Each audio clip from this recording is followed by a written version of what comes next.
예수님의 이름으로 기도드립니다. 아멘. 우리 하나님의 말씀 빌립보서 4장 4절부터 7절까지 말씀 함께 봉독하겠습니다. 빌립보서 4장 4절부터 7절까지 함께 한 목소리로 봉독하겠습니다. 파워포인트 올려주세요. 우리 다 같이 함께 봉독하겠습니다. 주 안에서 항상 기뻐하라. 내가 다시 말하노니 기뻐하라. 너희 관용을 모든 사람에게 알게 하라. 주께서 가까우시니라. 아무것도 염려하지 말고 다만 모든 일에 기도와 간구로 너희 구할 것을 감사함으로 하나님께 아뢰라. 그리하면 모든 지각에 뛰어난 하나님의 평강이 그리스도 예수 안에서 너희 마음과 생각을 지키시라. 아멘. 저기 보면서 우리 함께 인사하겠습니다. 오직 예수님. 신촌교회는 주님을 모시고 천국의 삶을 살아가는 당신을 존경하며 사랑합니다. 이제 많이 익숙해졌습니다. 지난 임직식 때에 그 주일 오전 예배 때에 저는 감개 예배를 드리면서 우리 신촌교회는 믿음으로 천국이 되었습니다 라고 제가 선포하였습니다. 그럼에도 불구하고 우리 인간은 연약하기 때문에 우리는 천국의 삶을 누려야 될 터인데 천국의 삶을 누리지 못하는 우리들이 연약함이 있습니다. 세상이 너무 악하고 우리가 연약하기 때문에 순간순간 무너지고 또 우리 마음의 아픔과 상처를 받을 때가 있는 것이 오늘의 현실입니다. 우리는 어떻게 하면 천국의 삶을 누릴 수 있을까? 어떻게 하면 환경에 구애받지 않고 천국의 삶을 누릴 수 있을까? 이게 중요합니다. 바울이 삶을 보게 되면 주님을 만난 이후에 그의 삶은 오로지 천국의 삶이었습니다. 성숙한 신앙인들은 환경을 초월해서 천국의 삶을 누리게 되는 것입니다. 우리는 언제나 천국의 사람으로 천국의 삶을 누리는 참 행복한 사람이 되어야 됩니다. 우리의 행복은 어떤 환경이 좋아서 모든 조건이 좋아서 행복하게 살아가는 것이 아니라 주님의 은혜를 입었기 때문에 주님이 우리와 함께 하시기 때문에 우리는 행복하게 살아가는 것입니다. 신앙생활 한다라고 하는 이 자체가 에덴 동산에서 주님과 함께 살아가는 것입니다. 신앙생활은 자체가 내 마음대로 내 고집대로 살아가는 것이 아니라 마음의 천국을 이루고 가정 천국을 이루고 교회 천국을 이루어 살아가는 것입니다. 그럼에도 불구하고 우리의 믿음이 연약하기 때문에 천국의 삶을 누리지 못하고 마음에 불편함이 있고 마음이 원망함이 있고 마음이 편안하지 못해서 다른 사람들에게 고통을 주고 괴로움을 주고 교회를 분열케 하는 그런 경우들이 간혹 있습니다. 이것은 아주 미성숙한 사람의 삶의 모습입니다. 성숙한 사람의 모습은 언제나 하나님의 은혜에 감사하고 또한 인간관계 속에서 다른 사람의 허물이나 약점이 있으면 그것을 용서하고 용납을 하고 그리고 주님 안에서 늘 기쁘게 살아가는 것입니다. 바로 오늘 본문 말씀은 천국 백성으로서 계속해서 천국의 삶을 누리면서 계속해서 평강의 삶을 누리는 그 비결을 말씀을 하고 있습니다. 여러분, 지금의 삶이 힘들고 어렵지만 여러분이 일생을 통하여 남은 생에 천국의 삶을 누리는 참된 그리스도인이 되시기를 바랍니다. 오늘 말씀 7절에 보면 그리하면 모든 지각에 뛰어난 하나님의 평강이 그리스도 예수 안에서 너희 마음과 생각을 지키시라. 하나님의 평강이 우리 마음과 생각을 지켜주시기 때문에 우리는 늘 행복한 것이고 천국의 삶을 누리게 된다라고 하는 것입니다. 그러면 계속해서 천국의 삶을 누리려고 하면 어떻게 해야 되겠습니까? 오늘 말씀 4장 4절에 보면 주 안에서 어떻게 하라고 했습니까? 가끔 기뻐하라, 항상 기뻐하라, 항상 기뻐하라고 했습니다. 여기 여러분 중요하게 여겨야 될 그런 단어는 주 안에서입니다. 주 안에서. 따라합시다. 주 안에서. 사도 바울이 예수님을 만난 이후에 가장 많이 사용되는 용어가 뭐냐? 주 안에서입니다. 우리 주 예수 그리스도 안에서. 바울 신학에 있어서 가장 중요한 것은 주 안에입니다. 엔토 크리스토스. 이 주 안이라고 하는 것은 뭐냐? 주님을 떠나서는 아무런 의미가 없다라고 하는 것입니다. 그러므로 신앙생활하는 우리들이 천국의 삶을 계속 누리기 위해서는 우리는 절대로 주님을 떠나서는 안 된다라고 하는 것입니다. 주님을 떠나서는 안 된다라고 하는 의미는 뭐냐? 항상 내 안에 주가 다스리는 삶을 살아가야 된다라고 하는 것입니다. 내가 주인이 아니라 예수 그리스도가 나의 삶의 주인이 되고 나의 모든 것 되시고, 그래서 우리는 그분에게 순종하면서 그분의 인도를 받고 그분의 통치 가운데 살아가야 됨을 말씀을 하고 있습니다. 교회도 주님이 다스리는 그런 교회가 되어야 합니다. 어떤 특정한 사람들에 의해서 움직이지는 교회는 아주 위험천만한 교회입니다. 앞으로 우리 신촌 교회는 어떤 특정한 사람들에 의한 그런 교회가 아니라 주님이 친히 다스리는 그런 교회가 되어야 합니다. 한국 교회가 많은 문제들이 일어나고 있는데 그 문제가 일어나고 있는 그 중심이 뭐냐? 주님이 교회가 되지 못하고 사람이 교회로 전락하고 있다라고 하는 것입니다. 우리 신촌 교회는 철저하게 주님에 의해서 움직이지는 그런 교회가 되어야 됩니다. 우리 신촌교회 가장 어르신은 누구이십니까? 예수 그리스도이십니다. 주 안에서 여러분의 가정의 제일 어르신 누구이십니까? 예수 그리스도. 여러분의 개인의 삶에 있어서 여러분의 어르신이 누구이십니까? 예수 그리스도. 주 안에서 우리가 인생을 살아가야 됩니다. 주 안에서 살아간다라고 하는 것은 뭘 의미하느냐? 첫째로 에덴 동산 안에서 살아가는 것입니다. 하나님께서는 우리 인간을 만들고 에덴 동산을 창설하고 거기서 행복하게 살아가도록 모든 조건을 다 만들어 주었습니다. 가장 행복한 곳이 에덴 동산입니다.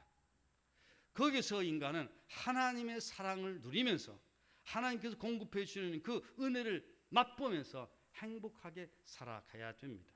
절대로 에덴 동산을 떠나면 안 되는 것입니다. 그런데 인간은 에덴 동산을 떠나버렸습니다. 창세기 2장 17절에 보면 뭐라고 했습니까? 선악을 알게 하는 나무의 열매를 먹지 말라. 내가 먹는 날에는 반드시 죽으리라. 이건 뭐냐? 하나님의 주권을 말하는 것이고 에덴 동산의 경계선을 말하는 것입니다. 선악을 알게 하는 이 열매를 먹으면 하나님의 동산에서 떠나게 된다라고 하는 것입니다. 여기서 중요한 것은 먹느냐 먹지 않느냐가 이게 중요한 것이 아니라 하나님의 주권을 존중하느냐 존중하지 않느냐라고 하는 것입니다. 하나님을 하나님으로 여기느냐 아니냐라고 하는 것입니다.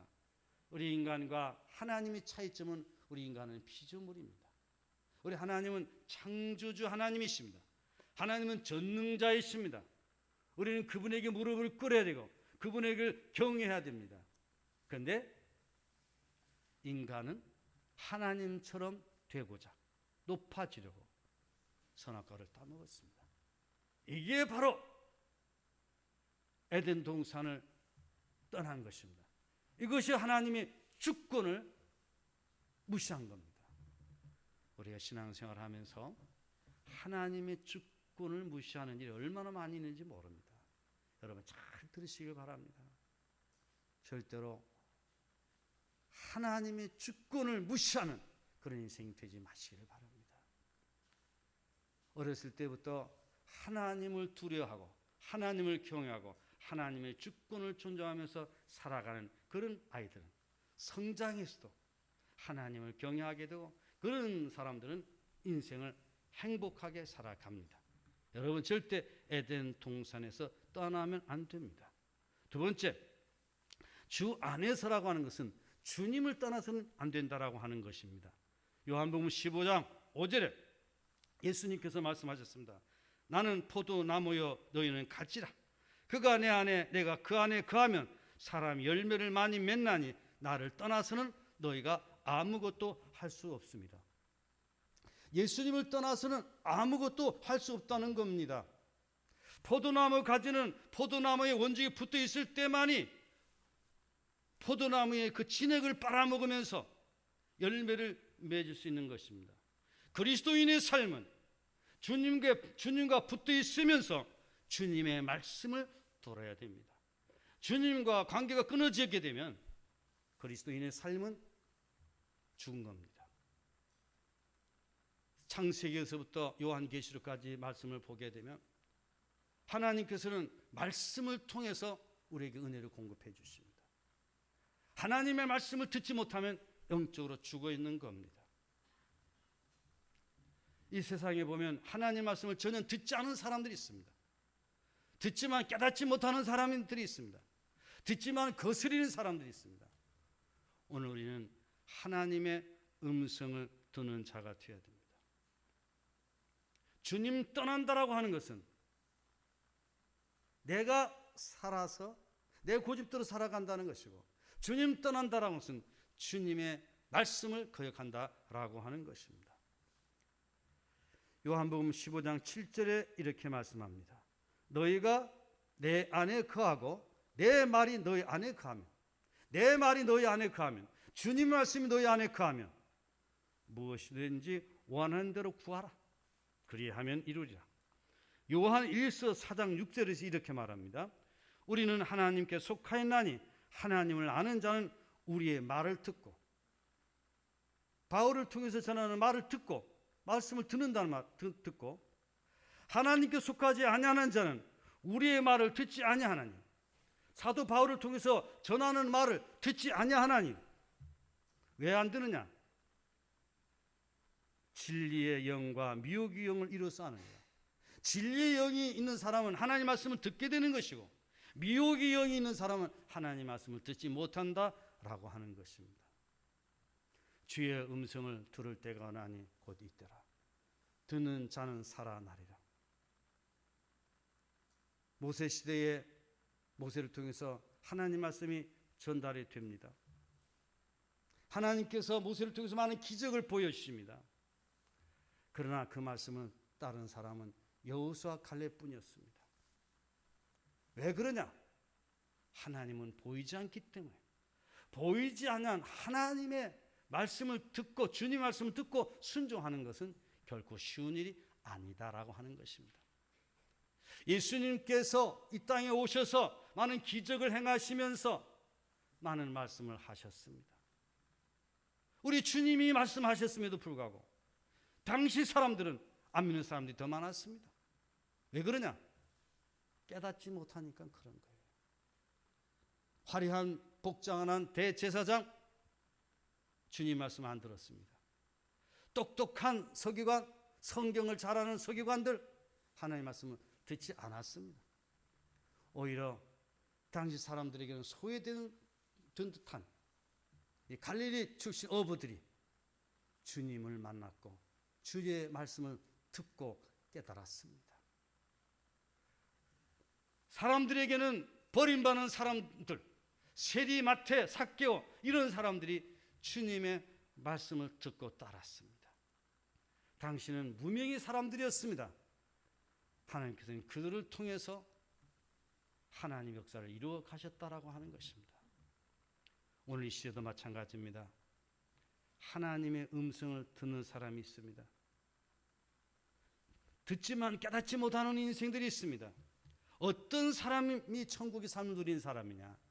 하나님의 음성을 듣고 그 말씀을 따라가는 사람이 주 안에 있는 사람이다라고 하는 것입니다.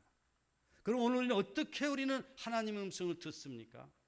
기록된 말씀을 통해서, 주의 종들이 선포되는 말씀을 통해서 우리는 말씀을 들을 수 있습니다. 여러 통로를 통해서 하나님 말씀을 듣게 되는데, 이 말씀을 듣는 것만이 아니라 듣고 순종하는 자가 바로 주 안에 있는 자라고 하는 것입니다.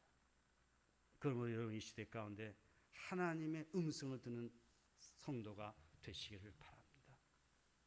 구약 시대는 하나님께서 특별한 사람들에게 말씀이 임하지 않냐면 들을 수가 없었습니다. 에레미야에게, 이사야에게, 아모스에게, 선지자들에게 말씀이 임할 때 선지자는 그 말씀을 받고 백성들에게 전달합니다. 이 말을 전할 때에 듣지 않은 사람들이 더 많았습니다. 다윗 같은 경우는 나단 선지자를 통해서 말씀을 듣습니다.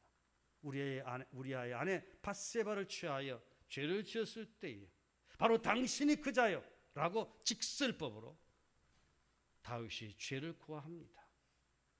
그때 다윗은 성질 내지 않았습니다. 화를 내지 않았습니다. 회개함으로 그는 성군 다윗이 된 것입니다. 그로 인해서 범죄함으로 해서 가정이 우환이 끓고 가정에 편안치 못했으나 그러나 하나님을 여김으로 말미암아 나단 선지자가 하는 그 말을 들을 때에 그는 위대한 훌륭한 왕이 되었다라고 하는 것입니다.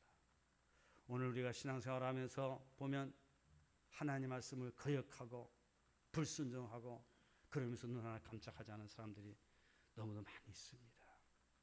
이것은 주님 안에 거하지 못하는 증거가 되는 것임을 알아야 됩니다. 하나님의 말씀을 거역하고서도 전혀 마음에 어떤 느낌이 없다라고 하면 이것은 화인 맞은 것과 다를 바가 없습니다. 우리 사람이기 때문에 살다 보면 말씀에 순종하지 못할 때도 있습니다. 저 역시도 그렇습니다. 66권의 말씀 어떻게 다 100% 순종하겠습니까? 그러나 우리는 어느 정도 이해하죠. 그래서 주님 안에 있다라고 하는 것은 주의 말씀 안에 있는 것이다라고 하는 것을 여러분 기억하시기를 바랍니다. 그럼 주의 말씀 안에서 주의 말씀을 들려가면 뭐가 있어야 되냐? 예수님은 무슨 귀가 있을지어다. 무슨 귀? 들을 귀. 마태복음 11장 15절에 보면 귀 있는 자는 들을지어다. 우리는 들을 귀가 있어야 되는 거예요. 왜 예수님께서 이런 말씀하셨을까? 요한계시록을 보면 귀 있는 자는 성령이 교회들에게 하시는 말씀은 들을지어다라고 있습니다. 귀 없는 사람이 어디가 있습니까? 바로 하나님의 음성을 들을 수 있는 귀가 있고 들을 수 없는 귀가 있다라고 하는 것입니다. 영적인 귀가 열린 사람이 있고 영적인 귀가 닫혀진 사람이 있다는 것입니다. 그래서 예수님께서는 밭의 비유를 가지고 말씀했습니다. 길가밭, 가시밭, 돌짝밭. 길가밭은 뿌리새 더러는 길가에 떨어짐에 새들이 와서 먹어버렸고, 성경이 해석합니다. 아무나 청 말씀을 듣고 깨닫지 못할 때는 악한 자가 와서 그 마음에 뿌려진 것을 빼앗나니 이는 곧 길가에 뿌려진 자요. 바로 길가밭은 달아질 대로 달아지는 세상 사람들이 이에 밟힐 대로 밟힙니다. 그래서 마음이 강팍한 사람입니다. 교만한 사람입니다. 이런 사람들은 하나님의 음성을 잘 듣지를 못합니다. 그리고 말씀을 들으면 그게 마음속에 심겨지지가 않습니다. 우리 하나님 앞에 부드러운 심령이 되어야 됩니다. 옥토밭은 어떤 밭입니까? 마음이 부드럽습니다. 온유 겸손한 마음입니다. 이런 사람들에게 하나님의 말씀이 잘 심겨지게 되고 뿌리가 내리게 되고 열매를 맺게 되는 줄 믿으시길 바랍니다. 여러분의 마음밭이 옥토밭이 되므로 100배, 60배, 30배 열매 맺는 신앙인들이 되시길 바랍니다. 특히 부모님들의 신앙이 어떠하느냐에 따라서 그 신앙은 자녀 성들에게 전수가 되는 것입니다. 우리 자녀들 하루아침에 훌륭한 사람 만들 수 없습니다. 태중이 가졌을 때부터 젖을 먹이면서 성장 과정에서 아이들을 잘 양육함으로 훌륭한 사람으로 말씀을 들을 수 있는 사람으로 키워나가야 된다라고 하는 것입니다. 그리고 주 안에 있다라고 하는 것은 성령의 인도를 받고 살아가는 것을 말합니다. 오늘 저 여러분 성령의 인도를 받고 살아가는 인생이 되시길 바랍니다. 천국의 삶을 누리는 사람은 성령을 떠나서는 천국의 삶을 누릴 수 없습니다. 성령은 보혜사 성령님이십니다. 성령님은 우리에게 깨닫게 합니다. 죄를 깨닫게 하고 회개케 합니다. 성령님은 예수님이 누구인가를 깨닫게 합니다. 하나님이 누구인지를 깨닫게 합니다. 그렇기 때문에 우리는 성령 충만함을 받아야 됩니다. 그래서 성령의 하게 하심을 따라 예배하고, 성령의 하게 하심을 따라 기도하고, 성령의 하게 하심을 따라 서로 사랑하고, 성령의 하게 하심을 따라 봉사하며 살아가게 되면 이 인생은 행복한 인생이 되는 것입니다. 그리고 주 안에 있다라고 하는 것은 사랑 안에 있는 것입니다. 왜냐? 하나님은 사랑이시기 때문에. 우리가 사랑하지 않으면 하나님 우리 안에 계시지 않습니다. 요한일서 4장 20절 제가 보겠습니다. 누구든지 하나님을 사랑하노라 하고 그 형제를 미워하면 이는 거짓말하는 자니 보는 바 그 형제를 사랑하지 아니하는 자는 보지 못하는 바 하나님을 사랑할 수 없느니라. 형제를 사랑하지 못하면서 하나님을 사랑한다라고 하면 그건 거짓말이라고 하는 것입니다. 사랑은 관용을 베푸는 겁니다. 사랑은 물에 행하지 않은 겁니다. 사랑은 진리와 함께 기뻐하는 겁니다. 사랑은 오래 참는 겁니다. 우리 고린도전서 13장의 그 사랑에 대한 이야기를 들으면서 진정으로 내가 사랑 가운데 살아가고 있는가라고 하는 것을 여러분 점검하시기를 바랍니다. 그래서 우리는 천국의 삶을 계속 누리기 위해서 우리는 주 안에 있어야 된다라고 하는 것을 여러분들에게 말씀을 드리고 있습니다. 주 안에 있다라고 하는 것은 말씀 안에 있는 것이고 성령의 인도를 받는 것이고 사랑 안에 있는 것임을 여러분들에게 말씀을 드렸습니다. 그럴 때에 우리 영혼이 늘 풍성한 삶을 누리게 되고 그 영적인 진액을 내가 빨아먹음으로 우리 건강한 알곡 성도가 되어서 열매 맺는 신앙인이 된다라고 하는 것입니다. 그리고 4장 4절에 보면 주 안에서 항상 기뻐하라. 내가 다시 말하노니 기뻐하라 그랬습니다. 뭐 하라고 했다고요? 따라 기뻐하라. 기뻐해야 돼요. 이 기쁨은 세상 기쁨이 아닙니다. 죄 허물로 영원히 죽을 수밖에 없는 죄인이 예수 그리스도의 십자가 대속의 은총으로 말미암아 예수 그리스도를 믿는 우리에게 신령한 복을 주셨으니 얼마나 놀라운 은혜입니까? 에베소 2장 1절부터 3절까지 보게 되면 허물과 죄로 죽었던 자이고 공중의 권세 잡은 자를 따랐던 자이고 하나님의 진노의 심판이 대상이었던 우리인데 예수 그리스도의 십자가의 대속으로 말미암아 죄 사함 받고 하나님이 자녀가 되고 영생 얻고 하나님의 보호를 받으면서 살아가게 됐으니 이 얼마나 놀라운 은혜입니까? 그래서 우리는 기쁜 겁니다. 하나님의 자녀 된 것 기쁘고 성령의 인도를 받고 살아가는 것이 기쁘고 주님께서 나에게 은혜 주시는 것이 기쁘고 날마다 주님이 함께 하시니 기쁘고 그래서 우리는 날마다 우리는 기쁨이 넘치는 그런 삶을 살아가야 되는 것입니다. 그래서 느헤미야 8장 10절에 보면 여호와를 기뻐하는 것이 너에게 힘이라 그랬습니다. 그러므로 여러분 주 안에서 항상 기뻐하는 인생이 되시길 바랍니다. 바로 이러한 삶을 살아가는 것이 천국의 삶을 누리는 것입니다. 우리는 의도적으로 기쁘게 살아가야 됩니다. 왜냐? 의도적으로 우리가 기쁘게 살지 않냐면 이 근심 걱정될 일이 참 많아요. 속상한 일들이 너무 많아요. 그러나 주님이 내 안에 계시고 하나님의 은혜를 생각하면서 늘 기뻐하면 기뻐할 것이 날마다 넘쳐나는 것입니다. 여러분들 기뻐하면서 사시기를 바랍니다. 네. 그 다음에 세 번째 4장 5절입니다. 너희 관용을 모든 사람에게 알게 하라. 주께서 가까우시니라. 우리 천국의 삶을 계속해서 누리려고 하면 우리는 관용을 베풀면서 살아가야 됩니다. 관용, 너구를 깐자 얼굴 영자입니다. 사람들은 다른 사람의 허물은 탓하면서 자기의 허물은 전혀 돌아보지 못합니다. 사람들은 누구나 다 상대방을 보기 때문에 자신의 눈 속에 들보는 보지 못하고 상대방 눈 속에는 티를 잘 풉니다. 그래서 다른 사람을 공격하고 비난하고 저주하고 그러면서 싸움을 일으키고 공동체를 무너뜨리는 그런 경우들이 허다합니다. 잘못된 겁니다. 우리 교회 안에서 서로 관용이 있어야 됩니다. 가정생활에서 부부관계가 서로에게 관용이 있어야 됩니다. 관용이 없으면 피곤합니다. 우리 사람은 살다 보면 실수할 수 있습니다. 연약함이 있습니다. 악한 것하고 연약한 것하고는 다릅니다. 악은 의도적으로 악을 행하는 것이고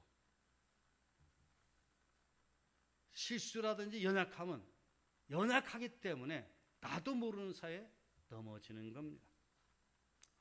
오늘 우리는 악을 행해서는 또 안 되겠고요. 다른 사람의 허물에 대해서 용서할 수 있는 관용을 베풀 수 있는 그런 마음의 자세가 되어야 될 겁니다. 특히 신앙생활하면서 이 목회자에 대해서 여러분 관용을 베풀어야 될 겁니다. 이 시간을 빌어서 혹 2021년도 제가 설교하는 가운데 제가 여러분의 말하는 가운데 여러분 상처받은 것이 있으면 너그럽게 용서해 주시기를 바랍니다. 저는 제가 바라는 것은 여러분들을 한 사람 한 사람 거룩한 신부로 세워가지고 이 시대 가운데서 하나님의 은혜를 받으면서 참 좋은 그리스도인을 세우고자 하는 그런 마음이 있습니다. 목사는 다 그럴 겁니다. 여러분을 저는 미워하지 않습니다. 이것이 목회자입니다. 그러나 잘못된 행위에 대해서는 때로는 제가 말씀을 통해서 여러분들에게 말씀을 합니다. 그 말씀을 들을 때 때로는 상처로 와서 마음에 아픔도 있을 줄 압니다. 그래서 여러분들에게 진실된 마음으로 말씀을 드리는데 저는 여러분들을 사랑하기 때문에 말씀을 하는 겁니다. 병원에 가서 위암 환자인데 위암 환자 보고 위암이라고 의사가 진단해주고 위암에 대한 처방을 해줘야 그게 의사가 할 일이 아니겠습니까? 위암 환자인데 괜찮습니다 하게 되면 그것은 가짜 의사입니다.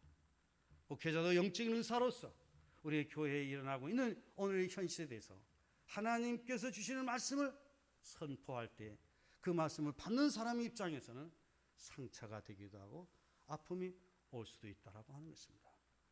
이럴 때에 관용을 가지고 목회자를 보고 또 하나님의 주권을 존중하게 되면 그 말씀이 우리를 세워주는 말씀이 된다라고 하는 것입니다.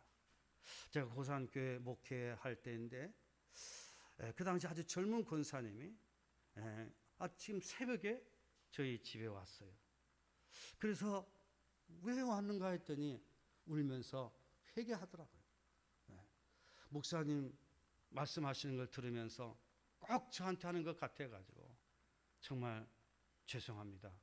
그러면서 회개하고 그랬는데 그 당시 그분이 집사였는데 이제는 은퇴 장로님이 되셨습니다. 바로 하나님이 영임하게 될 때 하나님께서 우리의 심령을 터치합니다.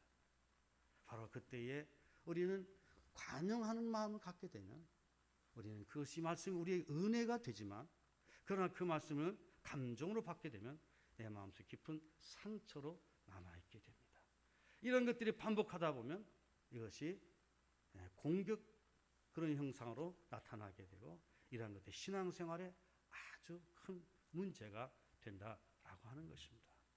여러분 관용이 있는 그런 사람들이 되시기를 바랍니다. 왜 우리는 관용을 베풀어야 되냐? 우리 하나님께로부터 엄청난 용서를 받았기 때문에 그렇습니다. 우리의 잘못을 용서해 준 것처럼 우리의 죄를 용서해 주시옵소서. 우린 주님의 가르친 기도를 합니다. 주님께서는 우리에게 용서하라고 말씀을 했습니다. 그런데 우리들이 실제 삶을 보게 되면 용서하지 못하고 끝까지 공격하고 끝까지 버리고 화해하지 못하는 이런 안타까운 현실이 우리들에게 있다라고 하는 것입니다. 이것은 다 관용이 부족한 것입니다. 우리 신촌교회 관용이 있는 교회가 되기를 바랍니다. 왜 관용을 베풀어야 되냐? 주께서 가까우시니라. 우리에게 이 땅에 살면 얼마나 살겠습니까? 우리 잠시 사는 세상 서로 화목하게 서로 존경하면서 서로 사랑하면서 살아가야 되지 않겠습니까? 우리 부부 관계 속에서 보면 가장 많은 실수를 하는 게 부부 관계입니다. 그러나 그 실수한 걸 할 때마다 늘 이야기를 하게 되면 피곤해서 살기가 어렵습니다. 용서하고 관용하고 그러면서 검은 머리가 흰 머리가 되고 늙어가는 겁니다.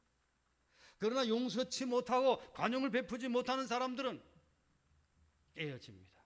나누어집니다. 오늘 저 여러분, 주님께서 우리를 용서하신 같이 주님께서 우리에게 관용을 베푸신 것처럼 서로에게 관용을 베풀면서 살아가시길 바랍니다. 그래서 여러분 마음속에는 미워하는 사람이 없어야 됩니다. 원망하는 사람이 없어야 됩니다. 불평하는 사람이 없어야 됩니다.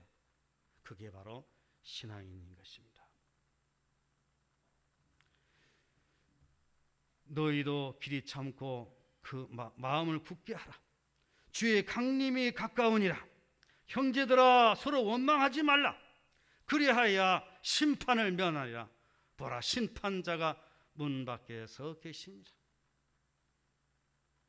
그 다음에 천국의 삶을 계속 유지하기 위해서는 염려하지 말고 하나님께 감사함으로 기도하라는 것입니다. 6절 말씀, 빌립보서 4장 6절 말씀, 여러분 성경을 보시면서 함께 봉독하겠습니다. 아무것도 염려하지 말고 다만 모든 일에 기도와 간구로 너희 구할 것을 감사함으로 하나님께 아뢰라. 뭐 하지 말라고요? 염려하지 말고 다만 모든 일에 기도와 간구로 너희 구할 것을 감사함으로 아뢰라 그랬습니다. 우리가 인간관계 속에서 내가 용서하고 화해하려고 해도 또한 이게 서로 쌍방간의 문제이기 때문에 안 되는 경우가 있어요.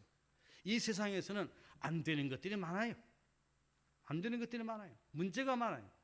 우리는 그때마다 원망하고 불평할 것이 아니라 여기 말씀 그대로 염려하지 말고 기도와 간구로 하나님께 아뢰는 것입니다.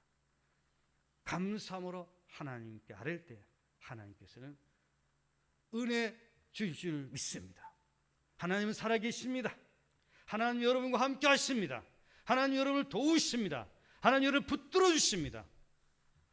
염려하지 말고 감사함으로 하나님께 아뢰시기를 바랍니다. 교회에 어려운 문제가 있다라고 생각하면 말을 많이 하기보다는 불평하기보다는 하나님 앞에 엎드려 우리 기도해야 됩니다. 어떤 사람에게 문제가 보여지게 되면 수근거리고 비방하지 말고 하나님께 먼저 기도해야 됩니다. 하나님께 기도할 때 하나님께 은혜 주십니다.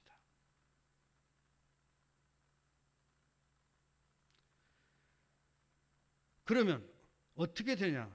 7절 말씀 다 같이 함께 봉독하겠습니다. 그리하면 모든 지각에 뛰어난 하나님의 평강이 그리스도 예수 안에서 너희 마음과 생각을 지키시라.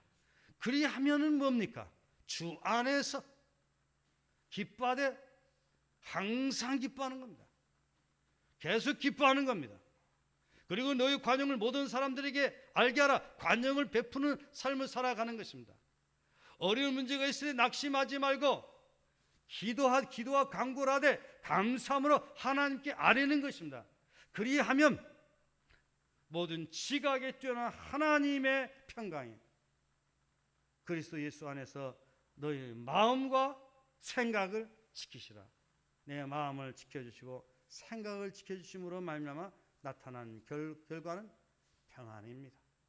하나님 나라가 계속 유지가 되는 것입니다. 천국의 삶이 유지가 되는 것입니다. 그렇지 않고는 우리의 마음이 불안하고 그리고 때로는 잘못된 행동이 나오게 되는 것입니다. 오늘 말씀을 맺겠습니다. 우리 신천교회 이제는 천국의 교회가 되었다라고 믿음으로 선포했습니다. 우리 신천교회에 속한 성도님들은 오늘 천국의 삶을 누리려면 주 안에 있어야 됩니다. 주님 떠나면 안 됩니다. 주 안에 있는 것은 예수님이 나의 주인으로 모시고 살아가는 것입니다. 오직 예수님으로 살아가는 것입니다. 주의 말씀을 들으며 살아가는 것입니다. 성령 인도를 받으면서 살아가는 것입니다. 사랑 가운데 살아가는 것입니다. 이러면 우리 주 안에 살아가는 것입니다. 이런 사람은 천국의 삶을 누리게 되는 것입니다. 그리고 관용을 알게 함으로 인간관계가 화목하게 됩니다. 관용이 없으면 인간관계가 깨어져 버립니다. 특별히 교회 생활에 있어서 목회자에 대해서 관용하는 마음이 있어야 됩니다. 왜냐하면 늘 말씀을 듣기 때문에 이게 무너져 버리면 마음이 다쳐지게 되고 결과는 엄청난 결과를 가져오게 되는 겁니다. 그리고 어려운 문제가 있으면 하나님께 기도와 간구를 하되 감사함으로 하나님께 아뢰는 것입니다. 이러므로 말미암아 우리 신촌 교회가 언제나 천국의 교회가 되고 우리 성도들 가정에 천국이 이루어지고 개인의 심령이 늘 행복해지고 신바람 나는 그런 삶이 되기를 예수님의 이름으로 축복합니다.